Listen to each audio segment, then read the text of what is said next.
Hi everybody, it's Mythic. You may be noticing that the scenery behind me looks a lot different than what you've been seeing the past few videos.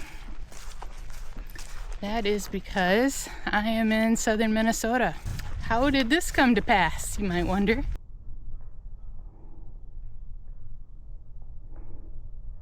I got picked up by a southern Minnesota guy at Kennedy Meadows South a week ago on Wednesday, and was planning to have a perfectly normal 0 day in the town of Ridgecrest, which is maybe about an hour's drive from Kennedy Meadows South. And all was going well. Then the area got more rain than it probably gets like for half the year. I think I heard 3.14 inches for the town of Ridgecrest, which is quite a lot in the desert. And the water was coming in the windows and the doors of our rental house. It was exciting. The water was pooling up on the roads as we were driving back from having resupplied. Then the next morning, Friday, we were watching the news reports, and there were mudslides and flash flooding happening south of where we were staying, so probably more in like the San Bernardino Forest, Big Bear area.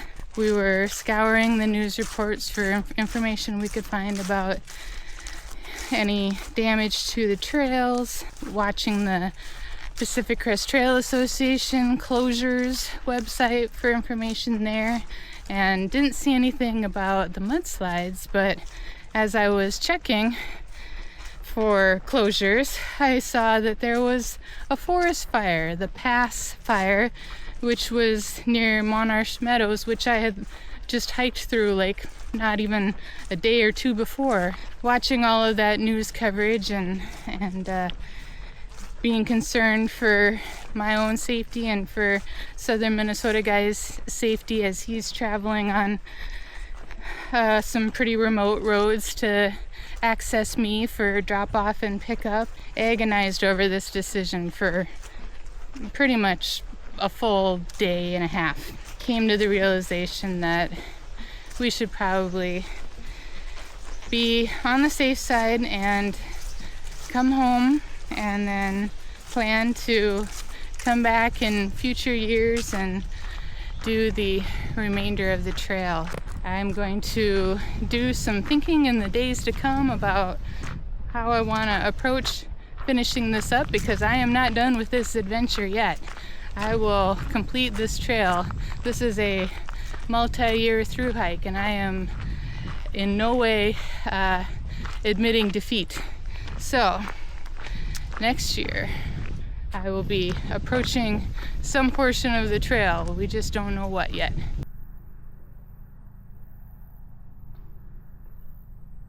The biggest reason why I decided to come back home is that my younger daughter is expecting her first baby, and she's due any day now. We are anxiously awaiting the call to say come and see our new grandbaby. So the pull to be with family during this time was really strong, and I just couldn't resist it. I wanted to be around to meet him when he arrives. So that's the biggest reason.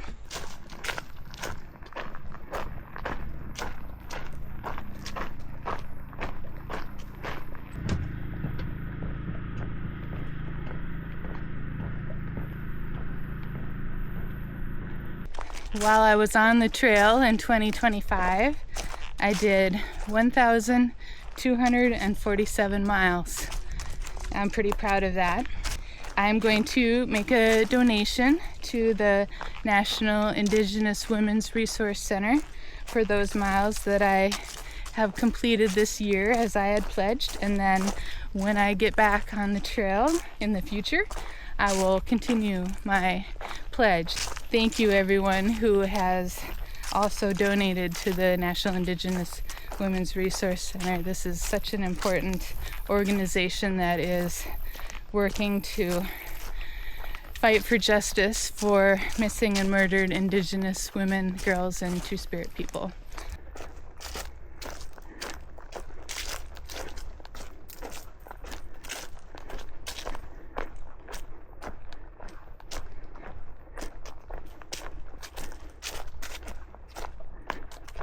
I will say that I'm already missing the trail and feeling, that absence of that defined goal in my life. But that'll just give me something to plan over this winter. So I have a few sections that I need to complete. One was in Northern California from Sayad Valley to, I think it's Highway 79 or 709, something like that, south of Etna Summit. And that is because when Blue Magic and I came into Sayad Valley, there was more snow than we felt comfortable dealing with. And when we were at the Sayad Valley Cafe enjoying our pancakes, a local hiker who does trail maintenance was chatting with us, and he told us that the snow on the south side of Sayad Valley was thicker, heavier than what we had just encountered on the north side. And so we decided to jump from there. And then by time I felt like it was warm enough and the snow had melted, well, then there was a forest fire that closed that section of the trail. So I have that section in Northern California.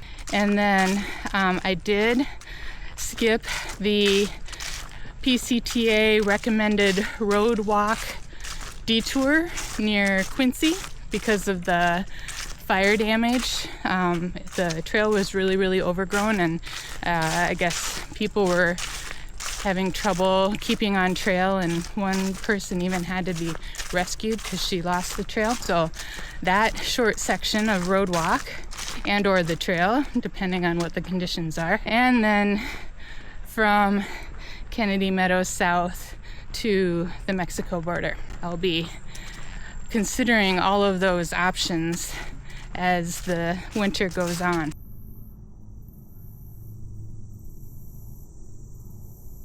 Don't go away, because I'll be doing some follow-up videos on different aspects of my hike this year, and also I have some exciting plans to do some hikes around southern Minnesota and northern Iowa. So stay tuned. I will miss talking with you every day while on trail, and I look forward to when I can do this some more. Until next time, come along with me as I hike slow, take a lot of pictures, and eat a lot of snacks.